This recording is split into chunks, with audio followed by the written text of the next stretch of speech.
Topping our morning rush, one of the owners of a popular Italian restaurant in Las Cruces is waking up facing a murder charge for the death of his own wife. We've learned the domestic dispute wasn't the first time that deputies had responded to their home. Johnny County Sheriff says that deputies had been called to the Yukon home 15 times since January. Then on September 18th, Robert Yukon was accused of fatally shooting Kimberly at their home. Developing news this morning, APD responded to the Whispering Sands apartment complex near Central and Tramway at 11 last night.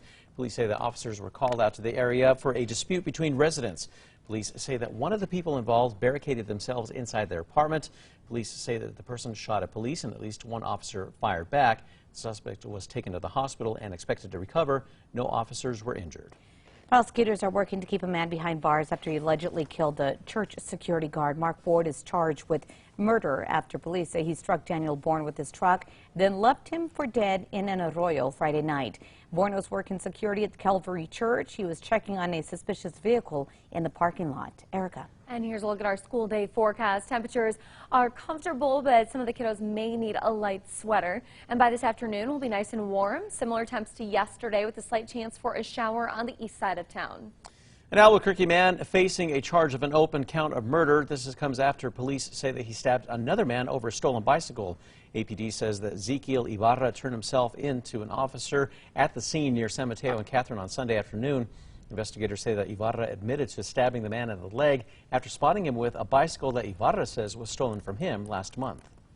Up and down the west coast of Florida, people are bracing for the arrival of Hurricane Ian this morning. That storm's grown significantly in the past 24 hours. It's expected to develop into a Category 4 storm with 140-mile-per-hour winds. As many as 300,000 people may be forced to leave their homes. Erica. And here's a look at our threat index for New Mexico. We will see some mountain storms today. Flash flooding is unlikely. In an attempt to slow down drivers, the city of Albuquerque is putting up new traffic signals on Lead and Cole. The lights will go up where each street intersects with Walter Street, that's west of I-25. The lights should be up and running in about 2 weeks. The state Supreme Court is now ruling that ethical violations by public officials are not crimes. The AG's office argued that the ethics law makes it clear that public employees shall not use their power for personal benefit. But the state Supreme Court ruled that the ethics charge was written so loosely that it should not be used as a criminal statute. Erica. And here's a look at the traffic map. So we are clear, no accidents or slowdowns. And trackers heading north on I-25 near Montgomery. Everything is still moving at speed.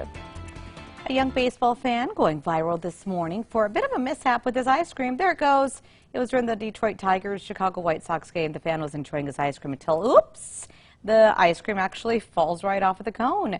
His mom steps in, though, picking up the ice cream. Then Dad wipes it off and gives it right back to him. I'm now with the 5 facts. At number 5, one New Mexico woman celebrated her 100th birthday with a smile on her face despite losing her home to a wildfire. Tommy Carter celebrated her milestone birthday at the Crown Plaza in Albuquerque. She's been living there since her home was destroyed in the Hermit's Peak Canyon wildfire. Carter says she's not thinking about the losses in her life, but focusing on her future. At number 4, in the attempt to slow down drivers, the city of Albuquerque is now putting up some new traffic signals on Lead and Cole. The lights will go up where each street intersects with Walter Street west of I-25. Now they're going to feature technology designed to get people to slow down. The lights should be up and running in about 2 weeks.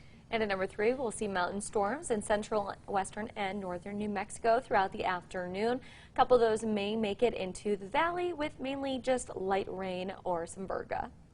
At number 2, McKinley County Sheriff's Department and 3 deputies are facing a lawsuit. It comes after a Missouri man died after being tased multiple times. Robert Carroll was traveling to Phoenix when he stopped at a Gallup rest stop. Witnesses say that he was walking around disoriented. McKinley County deputies say that after he refused orders to stop, things escalated.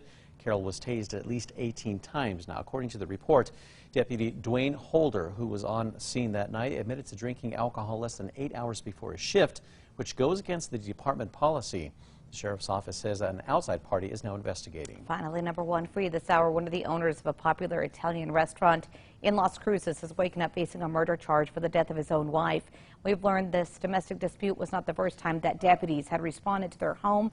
6 months before the death of Kimberly Yukon, the Forget About It owner told deputies that her husband needed mental help and was becoming unstable. The Johnny County Sheriff says deputies were called to the Yukon home 15 times since January for reports of domestic violence and alleged sightings of suspicious people. In March, Kimberly called deputies after she says her husband threatened to kill her, accusing her of cheating. Lapel video shows deputies telling Robert to leave and cool off.